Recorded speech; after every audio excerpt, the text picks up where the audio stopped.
So here we are going to talk about a book the title called as The Remembered Village, which was published in the year 1978, which was actually first published originally in 1976, but later on it was chosen by Oxford University, and they also published it in the year 1978 particularly.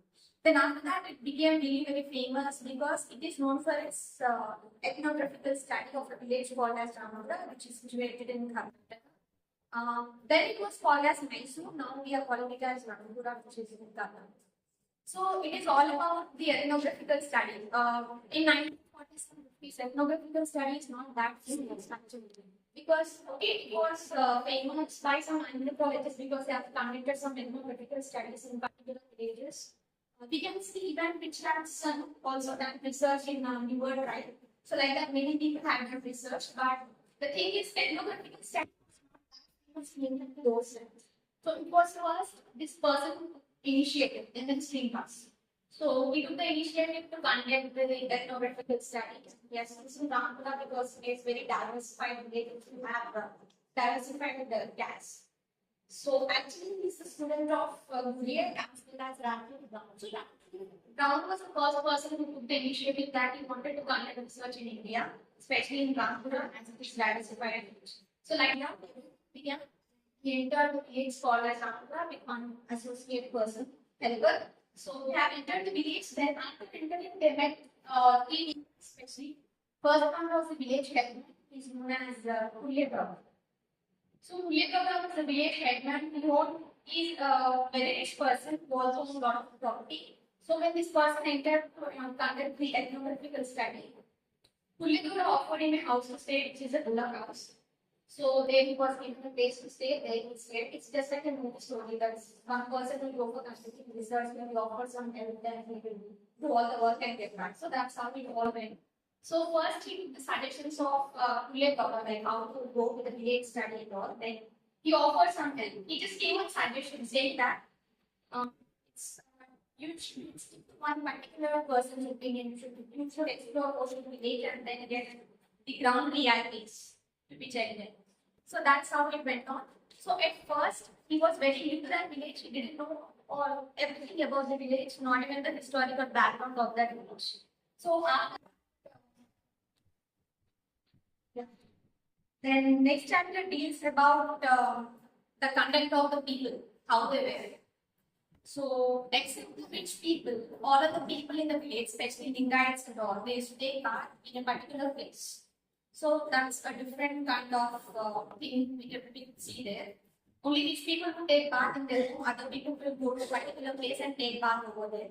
After this, the next section deals with another concept that the people are very curious because first time they have seen someone entering the village and conducting research, so they were very curious and they had an eye on him.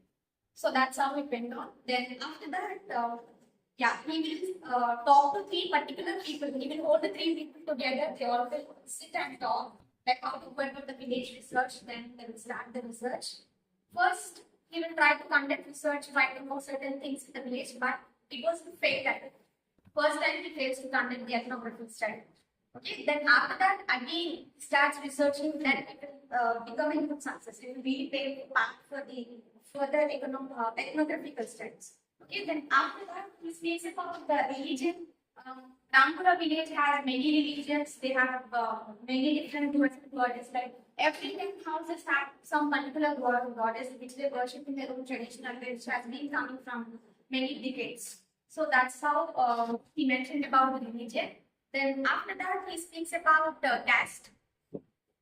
The village Ramagura is chosen because of the diversified caste. So we could also expect how the caste system was in 1940s and 50s, right? It was very disturbing, the caste differences and all. So that was strictly followed in the village. Like people with high caste were not that open to the people with the low caste. They treated them like untouchables and all. All these kinds of things followed well. So that's how the village was in 1940s and 50s. Then he also speaks about the agricultural land. Ramagura village is mostly independent actually. It's not that much dependent on the rain because they had their own natural resources with which they could produce proper crops over there. The economy was also going good because agriculture produce was super. So in that, he also talks about the tenant system and all, like agricultural land. Brothers used to sit and fight for the lands and things. So that tradition used to continue in the Rampura village. Brothers, even they can kill their own brothers for the land. That's how the system was in Rampura village. So that was the case. Then after that, he speaks about the gender differences by talking about the division of labor. He speaks that he tells that women were treated low even though they work equally to men, they were given very less wages. It's quite common even now. So the women workload was more, they were paid very less considering the gender basis. So that's how the division of labor went on. And coming about the leaders, rich people, like all the rich people would study, including the women in that particular village. But the people who were not rich couldn't afford for studies, they used to go for work right from the young age. And sad thing is that even though some of the rich women were interested to study, they were given opportunity to study, but they were not allowed to work. What is the use of studying them? They were not given a chance to explore the knowledge. So that's how the situation was. There are also a lot of people like from Karnataka who came up, rose to the natural, sorry, for many revolutions. They participated in freedom, so lots of things. So those all about village Rampura. Then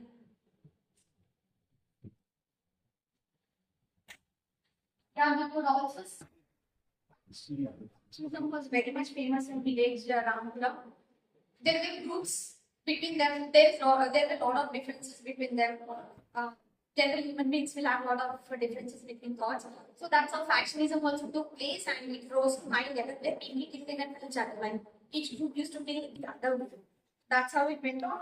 But the term "we" was very famous. We, or we interview. So that we came from we. That was very famous term from there. Then yeah, after that, after all this stuff went on, the technological changes started taking place. So as the world developed, they started developing and slowly they started adopting the new culture and also. That's how the village Rampura was chosen for study, and successfully it was studied well and it was presented. So this we consider as very important ethnographical study because it was studied in village Rampura, which is very diversified in terms of caste. And while it also paves way path for other researchers who wanted to conduct ethnographical study because it will tell you like what are the mistakes you shouldn't make in it and how you shouldn't go for a research.